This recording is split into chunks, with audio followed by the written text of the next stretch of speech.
Silicon city ಬೆಂಗಳೂರಿನಲ್ಲಿ ಕಸವನ್ನ ಎಸೆಯುವವರ ವಿಚಾರಕ್ಕೆ ಸಂಬಂಧಪಟ್ಟಂತೆ ಜಿಬಿಎ ಸಮರವನ್ನ ಸಾರಿದೆ. ಒಂದು ಕಡೆ ಅವರ ಮನೆ ಮುಂದೆ ಕಸ ಹಾಕಿದ್ದು ದೊಡ್ಡ ಮಟ್ಟದ ಚರ್ಚೆಗೆ ಗ್ರಾಸವಾಗಿತ್ತು. ಈಗ ದೊಡ್ಡ ಮಟ್ಟದಲ್ಲಿ ದಂಡವನ್ನ ಹಾಕಿರೋದು ಮತ್ತೆ ಚರ್ಚೆಗೆ ಗ್ರಾಸವಾಗ್ತಾ ಇದೆ. ಅಂಗಡಿ ಮುಂದೆ ಕಸ ಇಡ್ತೀರಾ? ಹಾಗಾದ್ರೆ ಎಚ್ಚರಿಕೆ. ಬೀದಿ ನಾಯಿಗಳಿಂದಾಗಿ ದಂಡವನ್ನ ಕಟ್ಟಿದ್ದಾರೆ ಇಲ್ಲಿ ಅಂಗಡಿ ಮಾಲೀಕರೊಬ್ಬರು. ಬರೋಬ್ಬರಿ 25,000 ರೂಪಾಯಿ ದಂಡವನ್ನ ಕಟ್ಟಿದ್ದಾರೆ ಐಸ್ ಕ್ರೀಮ್ನ ಅಂಗಡಿ ಮಾಲೀಕ. ಬೆಂಗಳೂರಿನ ರಾಜಾಜಿನಗರದಲ್ಲಿರುವಂತಹ ಐಸ್ ಕ್ರೀಮ್ ಅಂಗಡಿ ಇದು. ಅಂಗಡಿ ಕೆಲಸವನ್ನು ಮುಗಿಸ್ಕೊಂಡು ರಾತ್ರಿ ಒಣಕಸವನ್ನು ಮಾಲೀಕ ಅಂಗಡಿ ಮುಂದೆ ಇಟ್ಟು ಹೋಗಿರ್ತಾರೆ. ಅಂಗಡಿ ಮುಂದೆ ದೊಡ್ಡ ಬ್ಯಾಗ್ನಲ್ಲಿ ಸಂಗ್ರಹ ಮಾಡಿಟ್ಟಿದ್ದಂತಹ ಕಸ ಇದು. ಬೆಳಗ್ಗೆ ಕಸದ ವಾಹನಕ್ಕೆ ಹಾಕೋದಕ್ಕೆ ಕಸವನ್ನು ಇಟ್ಟು ಹೋಗಿದ್ರು.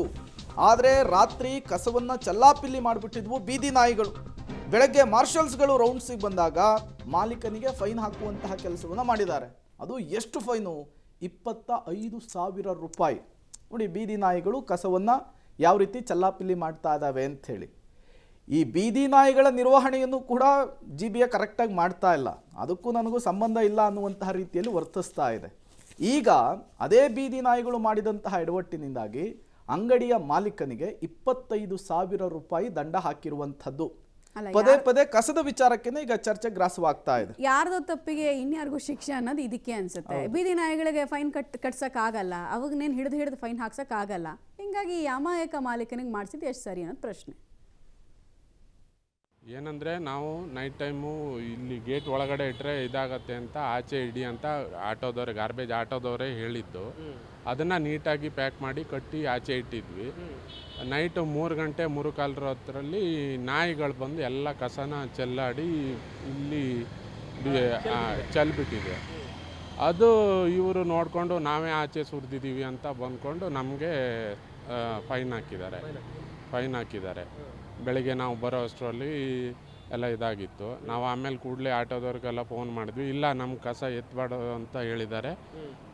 ಇವರೆಲ್ಲ ಬಂದು ವಿಡಿಯೋ ಮಾಡ್ಕೊಂಡು ಹೋಗಿದ್ದಾರೆ, ಎತ್ತಬೇಡಿ ಅಂತ ಹೇಳಿದ್ದಾರೆ ಅಂತ ಹೇಳಿದ್ರು. ನಮ್ಮದು ಏನಿದೆಯೋ ಎಲ್ಲ ನಾವು licence, food licence, trade licence, labour licence, ಅದನ್ನು ಪೋಸ್ಟ್ ಟ್ಯಾಕ್ ಎಲ್ಲ ಇಟ್ಕೊಂಡು ಏನು ಲೀಗಲ್ಲಾಗಿ ಮತ್ತಷ್ಟು ಡೀಟೇಲ್ಸ್ ಕೊಡ್ತಾರೆ. ರಾಘು ನೇರ ಸಂಪರ್ಕದಲ್ಲಿ ಜಾಯಿನ್ ಆಗಿದ್ದಾರೆ. ರಾಘು, ಕಸದ ವಿಚಾರಕ್ಕೆ ಇತ್ತೀಚೆಗೆ ಜಿಬಿಎ ಹೆಚ್ಚು ಸದ್ದನ್ನು ಮಾಡ್ತಾ ಇದೆ. ಬಟ್ ಬೀದಿ ನಾಯಿಗಳು ಮಾಡಿದಂತಹ ತಪ್ಪಿಗೆ ಈಗ ಅಂಗಡಿಯ ಮಾಲೀಕನಿಗೆ ಫೈನ್ ಹಾಕಿರುವಂತಹ ವಿಚಾರ. ಬೀದಿ ನಾಯಿಗಳನ್ನು ನಿರ್ವಹಣೆ ಮಾಡುವಂತಹ ನೈತಿಕತೆ ಇಲ್ಲದೆ ಇರುವಂತಹ ಜಿಬಿಎ ಫೈನ್ ಹಾಕೋದು ಎಷ್ಟರ ಮಟ್ಟಿಗೆ ಸರಿ ಅಂತ ಹೇಳಿ ರಾಘು?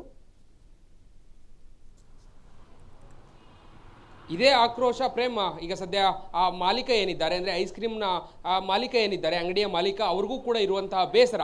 ಅಂದರೆ ಕಳೆದ ಅನೇಕ ದಿನಗಳಿಂದ ಆ ಭಾಗದಲ್ಲಿ ನಾಯಿಗಳ ಓಡಾಟ ಹೆಚ್ಚಾಗಿರ್ತಾ ಇತ್ತು. ಮನೆಯ ಹೊರಭಾಗದಲ್ಲಿ ಕಸಗಳನ್ನು ಇಟ್ಟರೆ ಇದೇ ಸಮಸ್ಯೆ, ಮನೆಯ ಒಳಭಾಗದಲ್ಲಿ ಕಸವನ್ನು ಇಟ್ಟರೆ ದಿನನಿತ್ಯ ಬರುವಂಥ ಸ್ವಚ್ಛ ಕಾರ್ಮಿಕರು ಏನಿರ್ತಾರೆ ಅವರು ಆ ಕಸವನ್ನು ತೆಗೆದುಕೊಂಡು ಹೋಗೋದಿಲ್ಲ ಅನ್ನುವಂತಹ ಹಿನ್ನೆಲೆಯಲ್ಲಿ ಆ ಕಸಗಳೇನಿತ್ತು ಅದನ್ನು ಅಂಗಡಿಯ ಹೊರಭಾಗದಲ್ಲಿ ಇಡುವಂಥ ಪ್ರಯತ್ನವನ್ನು ಅವ್ರು ಮಾಡ್ತಾ ಇದ್ರು. ಬಟ್ ನಾಯಿಗಳು ಈ ರೀತಿಯಾದಂಥ ಕೆಲಸವನ್ನು ಮಾಡ್ತಾ ಇದ್ದಂಥ ಕಾರಣಕ್ಕಾಗಿ ಅನೇಕ ಬಾರಿಯೂ ಕೂಡ ಸ್ಥಳೀಯ ಅಲ್ಲಿನ BBMPಗೆ ಸಂಬಂಧಪಟ್ಟಂಥ ಅಧಿಕಾರಿಗಳಿಗೆ, ಜಿಬಿಎಗೆ ಸಂಬಂಧಪಟ್ಟಂಥ ಅಧಿಕಾರಿಗಳಿಗೆ ಮಾಹಿತಿಯನ್ನು ಕೊಡುವಂಥ ಕೆಲಸವನ್ನು ಕೂಡ ಮಾಡಿದರು.